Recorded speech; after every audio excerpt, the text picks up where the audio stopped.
జనాలి దీపముగా వెలుగుచున్నవాడా ఆరాధింతు నిన్నే లోకరక్షకుడా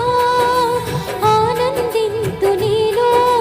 జీవితాంతము నీ కృప ఎంత ఉన్నతమో వర్ణించలేను స్వామి నీ కృప ఎంత తుది వరకు నడిపించు యేసయ్యా